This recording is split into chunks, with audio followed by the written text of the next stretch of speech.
بسم اللہ الرحمن الرحیم۔ السلام علیکم ورحمۃ اللہ وبرکاتہ۔ معاشرہ میں مل جل کر رہیے۔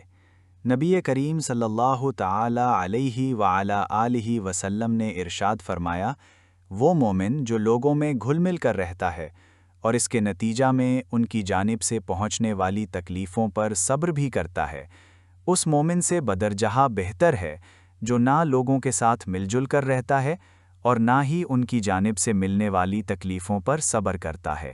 ابن ماجہ، حدیث نمبر 4032۔